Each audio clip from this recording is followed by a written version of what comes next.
बच्चों, आज मैं आपको 12वीं कक्षा के संस्कृत खंड से प्रथम पाठ भोजस्य औदार्यं पढ़ाऊंगी।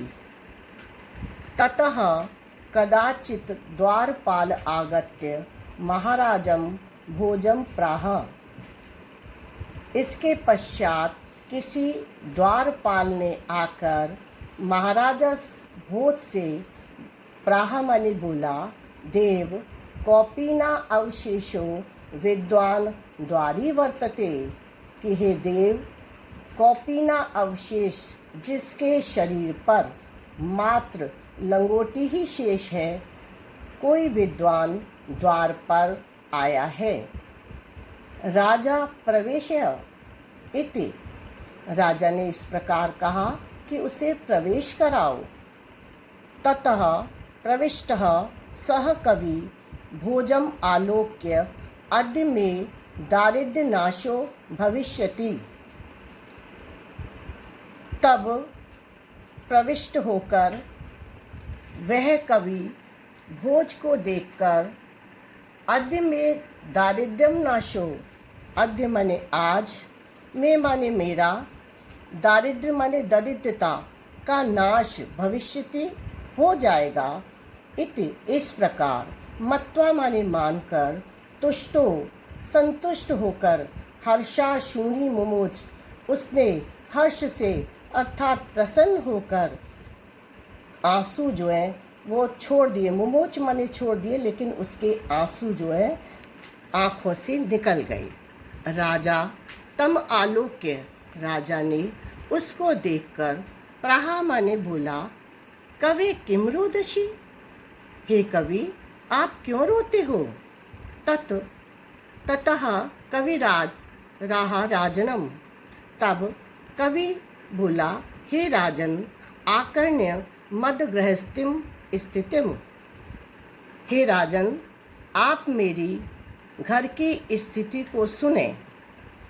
अये लाजा अनुच्चयी पथि वचनम आकर्ण्य गृहिणी शिशौ कर्णौ यत्नात् सुपहितवती दीनवदना। अये, अरे, लाजानुच्चयी, खील ले लो, ऐसे पथि किसी रागीर के वचन आकर्ण्य माने सुनकर, गृहिणी यानी उसकी पत्नी ने, शिशौ अपने बच्चों के, कर्णों कानों को, यत्नात् माने यत्न पूर्वक, सुहिपवती बंद कर दिए, दीन वदना जो कि बहुत ही उसका मुख जो है वो दीन था। बच्चों मैं यह स्पष्ट कर दूं, उसका वो दीन वदन क्यों हो गई, दुखी मन उसका क्यों हो गया, क्योंकि उसके पास इतने पैसे नहीं थे कि वो अपने बच्चों की भूख से व्याकुल जो बच्चे थे उनकी इच्छा पूरी कर सके। इसलिए उसने अपनी लाचारी समझकर उन बच्चों के कानों को बंद कर दिया, जिससे वो सुनेंगी नहीं और फिर अपनी माँ से उस वस्तु को लेने की जिद नहीं करेंगे। मैं क्षीणो उपाय यत्कृत दशा अश्व बहुबले, मैं मुझे क्षीण उपाय जानकर, यत्कृत जो उसने, दृश्या अश्व बहुबले जो उसने अश्वपूर्णित दृष्टि मेरी ओर देखी, यानी पत्नी ने अपनी लाचारी में अपने पति की ओर जो दृष्टि डाली, तद अंतः शल्यम में, तब वो दृष्टि अंतः मेरे हृदय में, शल्यम माने शूल की तरह, कांटे की तरह चुभ गई। तमसी पुनरुद्ध उचितम, तमसी तुम ही मेरे उस का इलाज या उसको पुनरुद्धम, उसको निकालने में आप ही वो उचित व्यक्ति हैं। इसलिए यहाँ पर ब्रैकेट में मैं बता रही हूँ, इसीलिए मैं आपके पास आया हूँ। वैसे इसमें ऐसा नहीं है, मतलब संस्कृत उसमें नहीं है। राजा शिव शिव, शिव है शिव है। राजा ने इस प्रकार उदारता से प्रत्येक अक्षरम प्रत्येक अक्षर पर लक्षम दत्वा 1 लाख रुपया देकर त्वरितम गच्छ गेहम, तुरंत आप घर जाओ।